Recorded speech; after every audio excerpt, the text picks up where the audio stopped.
Good evening, everyone. We continue our study in the book of Second Samuel, and we are in chapter 18 today, starting with verse 1. Now, one of the things that I think it would be useful for us to realize is that in a bit of background will help a great deal.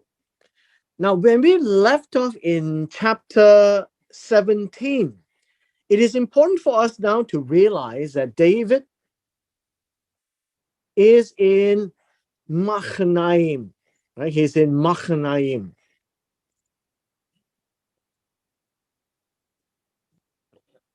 And Avshalom is now in the land of Gilead, which is a bit north of this place. Now, that is going to be a battle that's going to take place. And so you need to have this in mind. Now, where are these places? If you look at this, if this was the Jordan River and this is the Dead Sea, we have David here, and we have Avshalom here. And here are all the, what we call the forests, forest areas. And so that's the background that we need to have.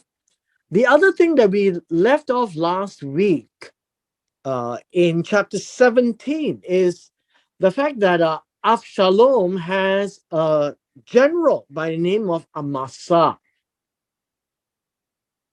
Now, Amasa is the son of Abigail, the sister of Zeruiah. David is going to appoint from, let me put here, Abigail, who is the sister of Zeruiah.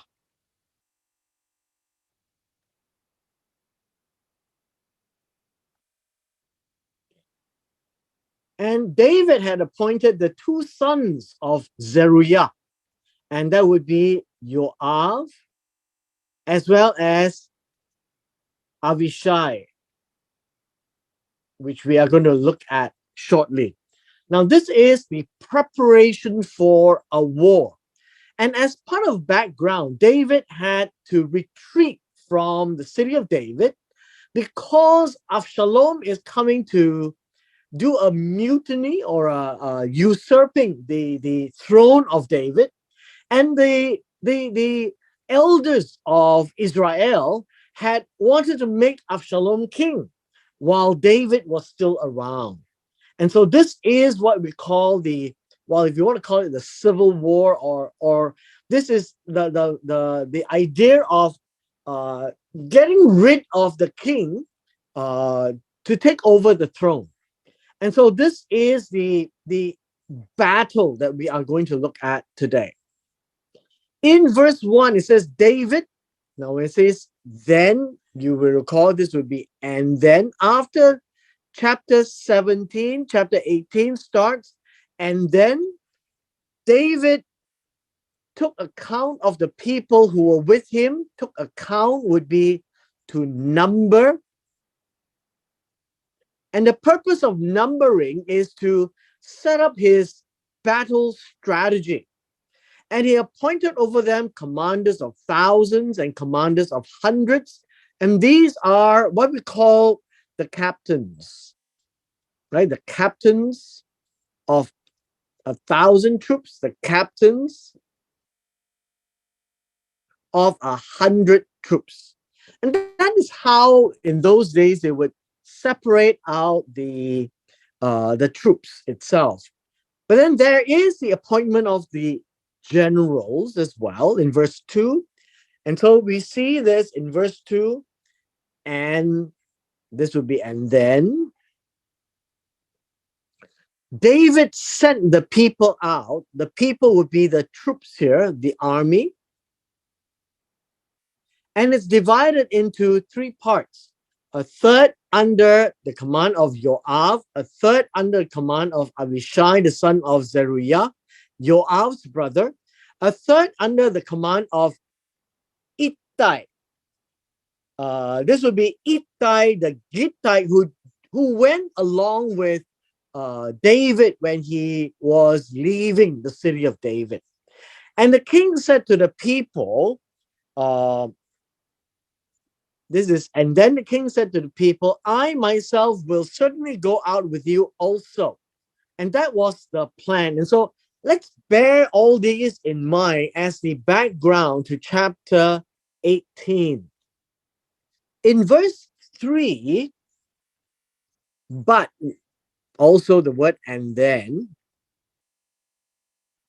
the people said, that the army said, you should not go out, for if in fact we flee, if we happen to lose and we were running, they will not care about us.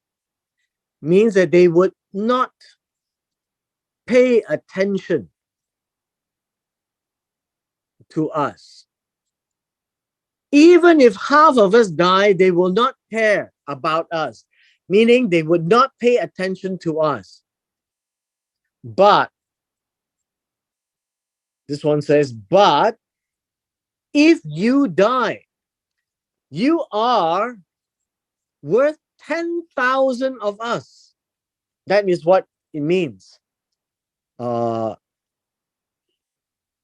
therefore, so now it is better that you will be better to help us from the city of Machanaim. And that would be the base. You want to call it in a battle terminology, the operating headquarters, where they would be planning the strategies. And so they are asking David to stay back and so that they can go out and launch the battle.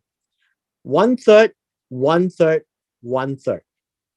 Verse 4, then, and that would be, and then, after all this said, David agreed. The king said to them, whatever seems best to you.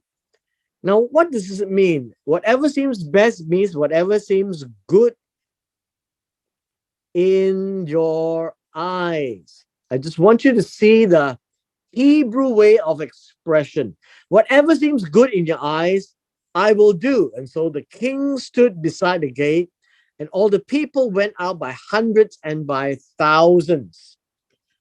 The idea here is the gate is important because the gate is where it protects the city, and the king is watching them go off into battle. In verse 5, there was something that the king had requested of the three generals. And then the king had commanded. Now, this word is commanded, which means that he ordered.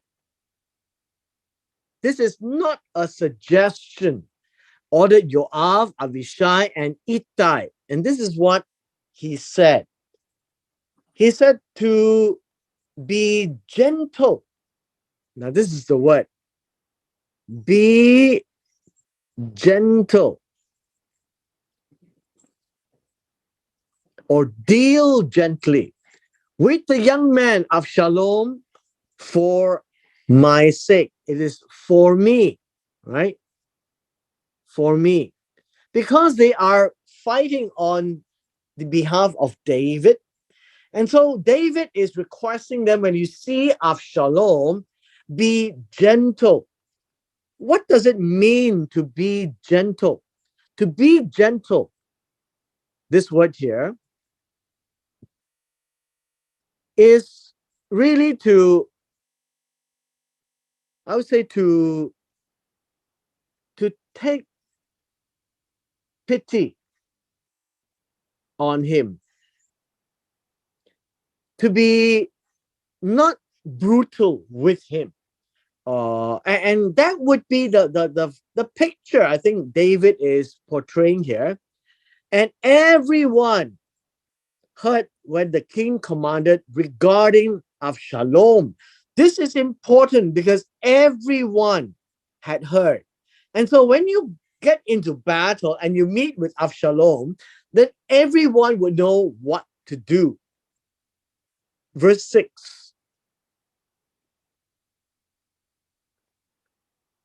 And then this would be after the instructions. And then the people went out to the field against Israel. The battle took place in the forest of Ephraim.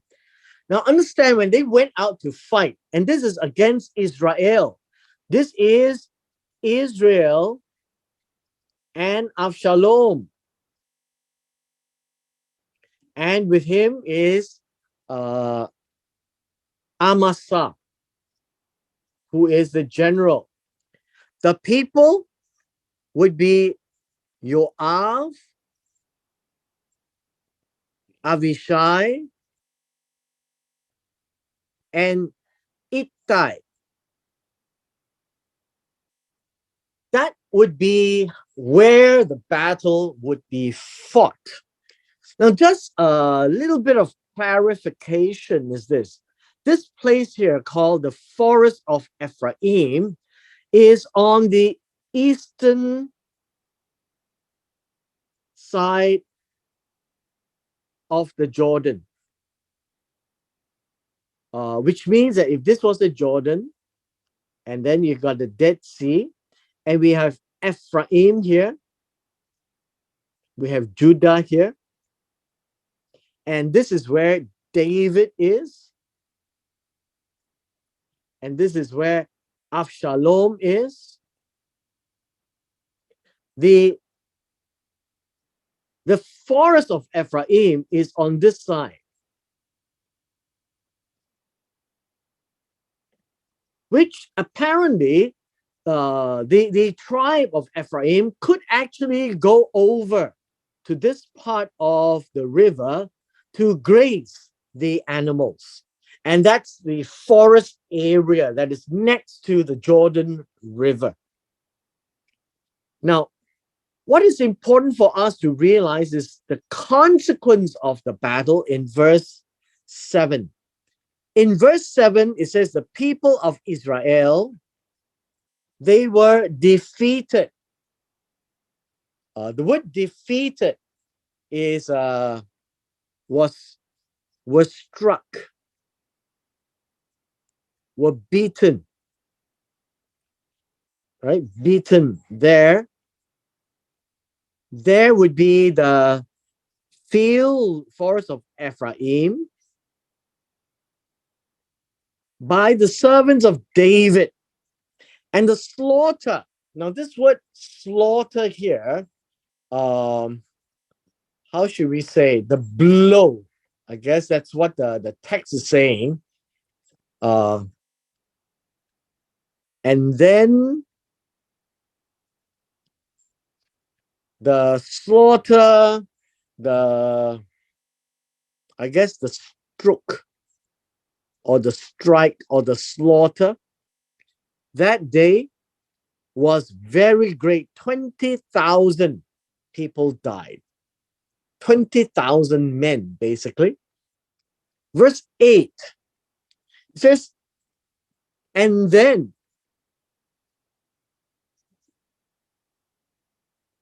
the battle there was spread it over. And this idea of spread it over was scattered out.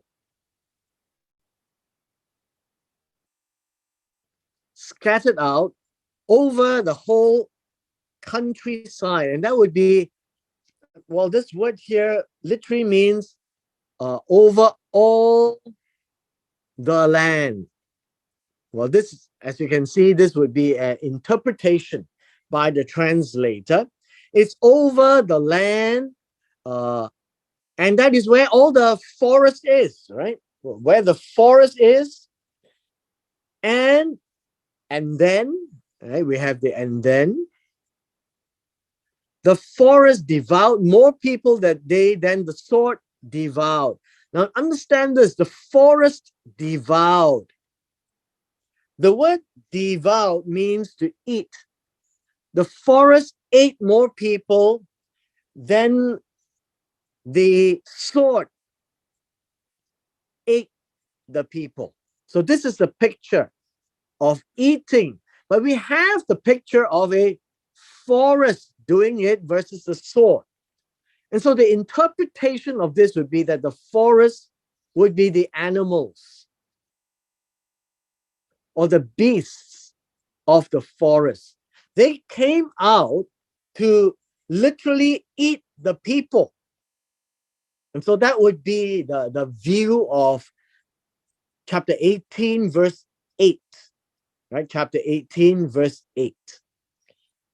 In a side story in verse 9, we find that now and then, as many people died that day, Avshalom encountered the servants of David. And this word encountered, the word encountered is happen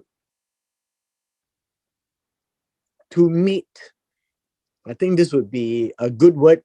Happen to meet, not intentionally, but they were running all over the land, trying to hide from each other. And Avshalom happened to meet the servants of David. This would be the army. Avshalom was riding on his mule.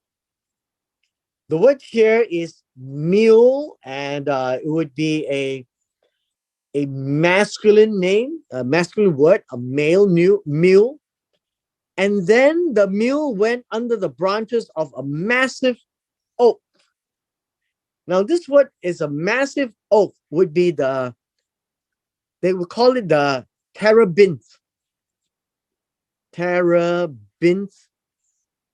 tree.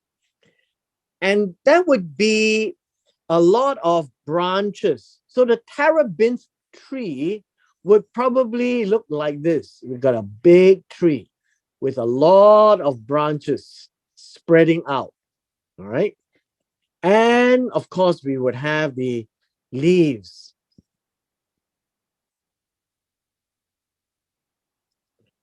And here comes Avshalom, and he got caught. Now, this word here is that his head got caught. His head got caught. And this word caught firmly literally means, how should we say, he came into the underpart, right? Came into the underpart. Went under the branches of the massive oak, and well, this word caught firmly is strongly. And we could say that his head was stuck in between the branches. I think that would be a good way of picturing this. And then, and this word here, and then means when he was hanging there, he was left hanging between the sky and earth. The idea here of the sky and earth, the sky is a Hashemayim, and the Haaretz. Basically, this is to say that this would be the sky and this is the land. He is in between, suspended. That's the idea here. He was suspended in between, right? And the mule rode on. So we have the mule went away and he was left stuck. Now, some people would think that this might have been his hair caught, but the word here really is head. The word here is Rosho, his head basically was caught. And you would seem that it was stuck between the neck, I would say. And then someone saw him. So we will come to verse 10. And in verse 10, it says that while he was hanging there, and then a certain man saw him, and he informed Joab, and then he said, "Look, I saw Avshalom hanging in an oak." Remember, this is the terebinth tree, and there's probably the oak there as well, a big tree. And then, Yoav said to the man who reported this to him, and says, now if you saw him, why then did you not strike him there to the ground? And the idea of striking him really means to kill him, right? To kill him, to slay him, and cut him down to the ground. And it would be my duty to give you 10 pieces of silver and a belt.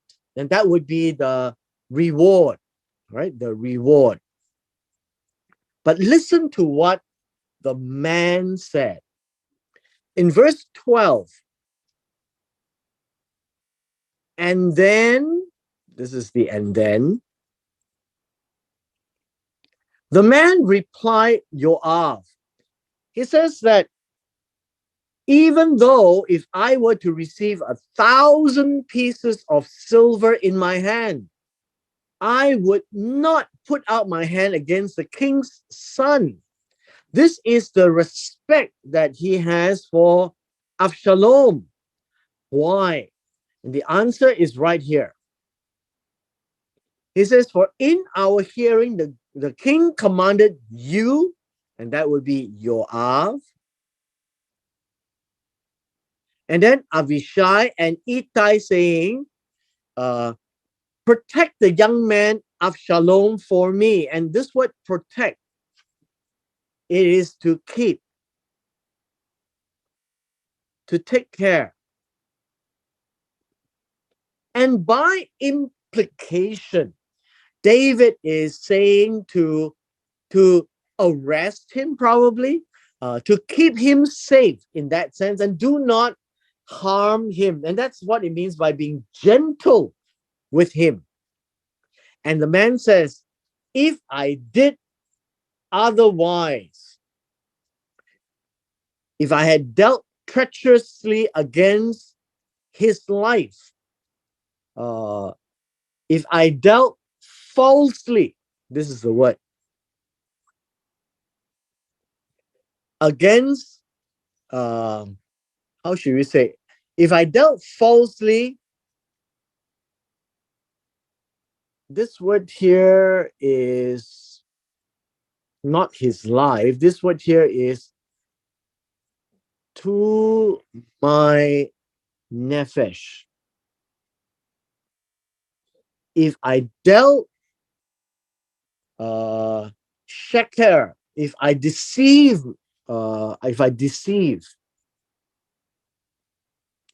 myself, right? If I deceive myself, and it says that there is nothing that will be hidden from David the king. And this word is and you yourself would have avoided me. The word avoided here is stand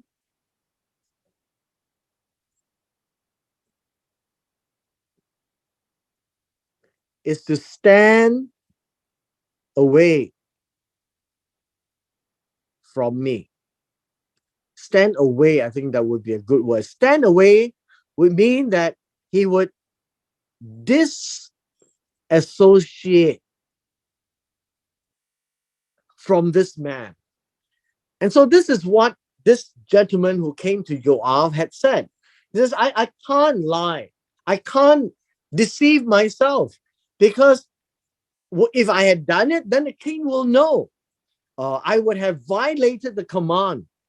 You yourself, Joab, when you will actually have nothing to do with me. You would stand far away from me.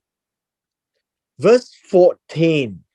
Now, verse 14 is somewhat surprising.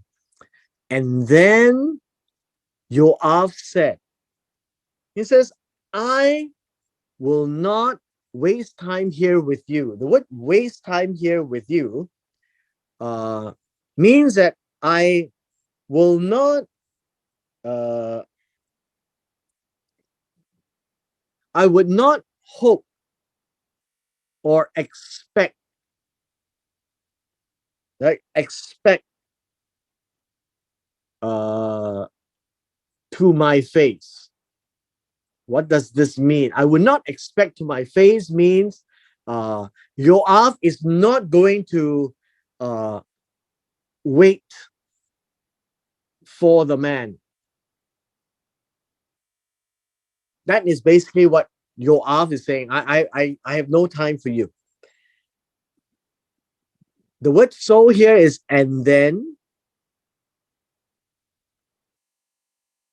Look at what Yoav did. He took 3 spears in his hand. Now the 3 spears uh, looks like they are three, uh, we could say darts, or how would you say it? 3 star darts, uh, 3 short spears in his hand. This one is and then. And then this word is a good word. He thrust them through the heart of Avshalom while he was still alive, in the middle, right? In the middle of the oak. What does that mean? It means that Avshalom was hanging there, and Yoav took the spears or little darts and he punctured his heart. The word blow is to thrust, right? The word blow is to thrust. And this is a very forceful action, such that it would kill Avshalom. Verse 15. Verse 15 is worse. And then 10 young men who carried Joab's armor gathered around. And then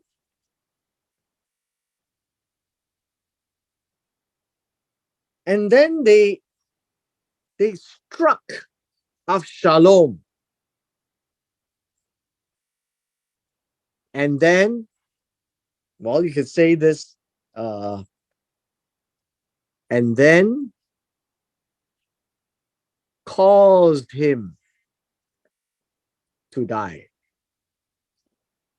So we have seen Joab and 10 young men who actually went against Avshalom, helpless, hanging from a tree, and I would say cruelly killed him. I would say cruelly killed him. Verse 16. The word then is and then. Joab then blew the shofar. Remember, they are still in the middle of the battle. They're still in the middle of battle. They blew the shofar. And then the people returned from pursuing Israel. For Joab restrained the people. Restrain means held back. Held back. Don't go after Israel. And it looks like David's men were more capable in the battle. And the shofar is the signal to stop fighting. In verse 17, and then they took Avshalom, and then they threw him into a pit. They cast him into a pit in the forest. And this would be this word here is great pit. So it could be big, it could be deep as well. So this is what it means. It's a hole in the ground, in the forest. And then they stood over him a large pile of stones. And this would be a memorial. And by this, and then, and all Israel fled, everyone went back to their own tents. They went back and retreated. And so this word here would be a retreat, because their main cause of the fight, which is Avshalom, had died. Verse 18. Now, Avshalom in his lifetime had done this. He has taken and set up for himself a memorial stone, a monument. I think he used that word, a monument. And he did it in the King's Valley, for this is what he said.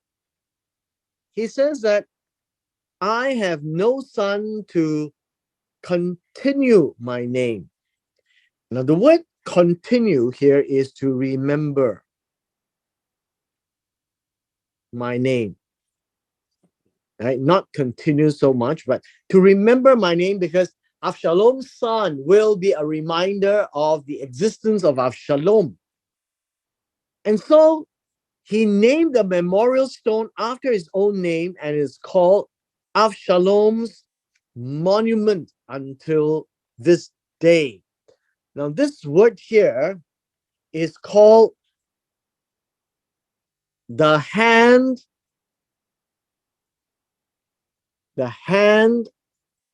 of Avshalom, or the yad of Avshalom. Yad means hand. So it's Yad Avshalom, the hand of Avshalom.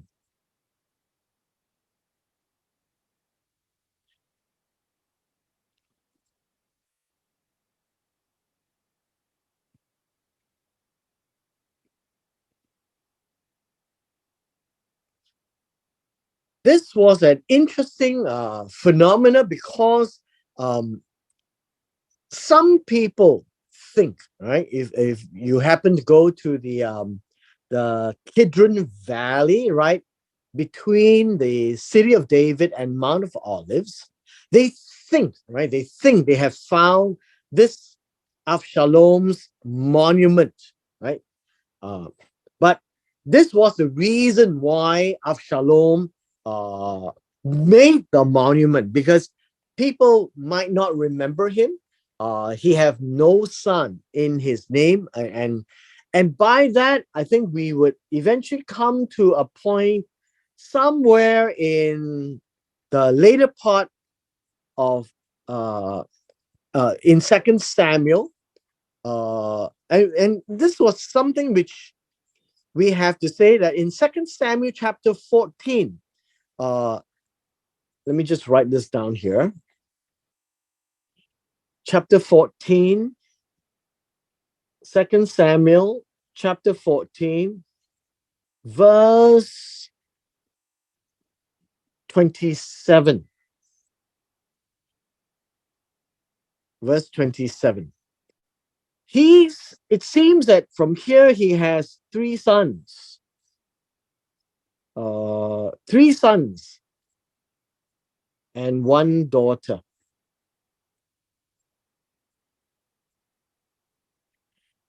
And I guess when he says that he has no son, we can actually read it as to say that this would be no son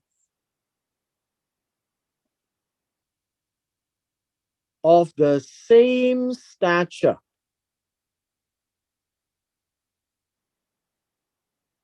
to replace me. Perhaps he was thinking that he's going to be a king.